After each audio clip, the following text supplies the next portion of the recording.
So a day after New Year's, January 1st, 2018, of course, many people talk about resolutions, right? Resolutions. We were at, some good friends of ours invited us over for dinner last night, and our families were together for New Year's Eve. We had a fire and some fireworks. Had a nice time, and we were talking. My friend's wife was saying about something about she's knows the folks that have the local gym down in town, about how January, February, and March are the busiest times for the gym industry, because so many of us think, okay, we could do a little bit better this year, and one of the things that always comes up is to take better care of ourselves, of course, to get fit. So I thought I'd talk about New Year's resolutions for a little bit. I like you have not had good luck with New Year's resolutions. I mean, usually I think I'm good for about maybe 3 weeks, 3 or 4 weeks or so before they kind of go by the wayside. But one thing that I did want to talk about that I am going to try to really change in my life, and I'm saying this publicly so that I have some accountability here, is to spend some more time with, or better time with my son Jack. So when he was little, we had a lot of things in common that we enjoyed doing together. We played Legos and a lot of those type of things, and it was seemed like we always had we always had something that we could kind of do. As he's gotten older now, he's almost 13 now. He's certainly becoming his own person with his own personality and his own interests, and those are not necessarily my interests. And I don't have an issue with that. I don't expect him to be a clone or a copy of me, and the fact that he has different interests to me, I think is wonderful, and I think it's the way it ought to be. However, with that being said, it's as he gets older, I find it increasingly difficult to have things that we can do together, that we both really enjoy. I mean, he has his things that he likes to do, and I will participate with that. But sometimes, my mind is not really there because it's not a great interest to me. And I know that he's the same way. And I'll bring him out, and of course, he needs to learn these skills and to work in the wood shop and to work in the forest and do all those things. But it's not his favorite thing to do, and he will do them, and he does, and we do them as a family. But his mind is not into it as much as mine as well. So I thought long and hard about this. It's really important for us to have something that we both mutually really enjoy, that we can do together, that we both want to be, that we're engaged, that we can create memories for the last few years that he's here with us. And so I thought, I've been thinking about this for a long, long time. What is it that we could do that not only would we both enjoy, but also would kind of usher him into manhood, and to give him some sense of accomplishment, and make that transition away from his mother. I'm not saying that, you know what I'm saying. But there's a time in a boy's life when he needs to understand, to make that transition from childhood to manhood, that we're greatly, greatly lacking in this country.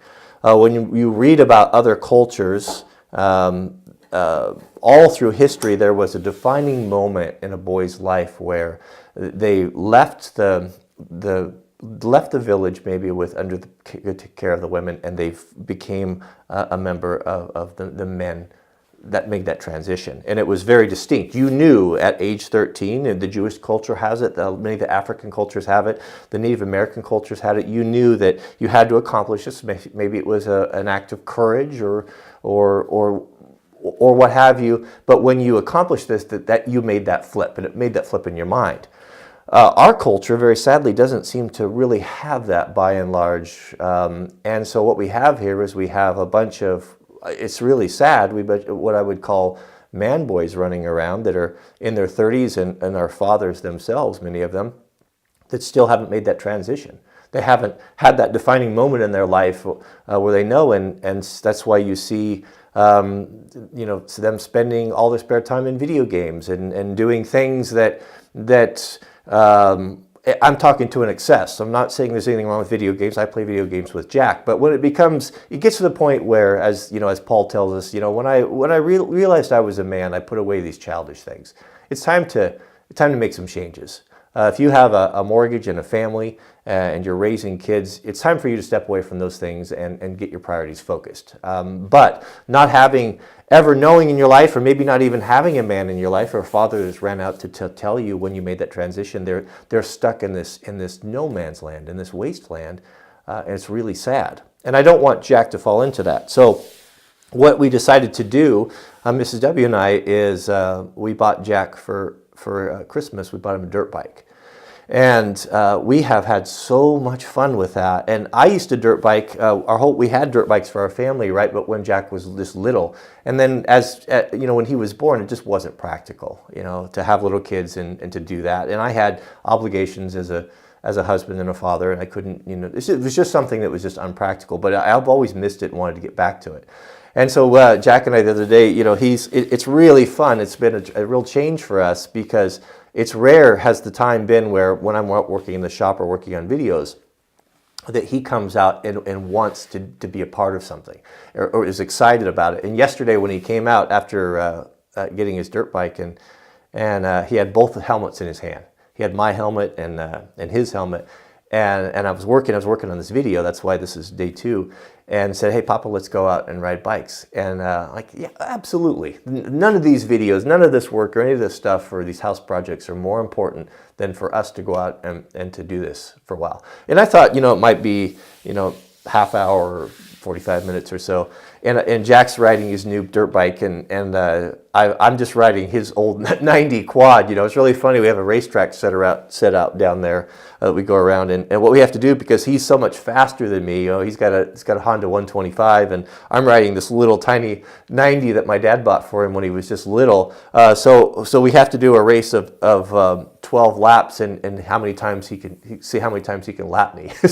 But it was really wonderful, and I'm super excited, because it was a hard thing to find, something that was that we both really, really enjoyed. Anyway, we were down there for 4 hours. 4 hours riding. I've got calluses on my hands. I didn't wear my gloves. Both of us are so sore that we can't even go down. We want to go back and ride today, but we're so stiff and sore that we just can't even do it. So I was really, really happy to do this, and it was a great decision. So I gotta get myself a dirt bike now. So I'm kind of on the lookout for one of those, and pick something up that fits me, that I'm not riding that little tiny 90. It's just not ideal. So we'll do some videos on that in the future, and we're going to do some really great adventures this spring. We have an amazing dirt biking around here. So I guess that's it. I don't really know what to say. So New Year's resolutions, I guess the only one that I'm going to make is I'm going to make a real strong effort to keep the priorities straight on what's most important, and that's family, and especially spending time with Jack and preparing him for that release out into the world, and hopefully when he looks back on his family, that he'll always feel welcome here and look back on it fondly. That would be my number one goal. So, all right, thanks for watching. Have a happy New Year's Day. Enjoy your day off if you have it, and we'll get back to the next part of the sled next video. So, thanks for watching. We'll see you guys later.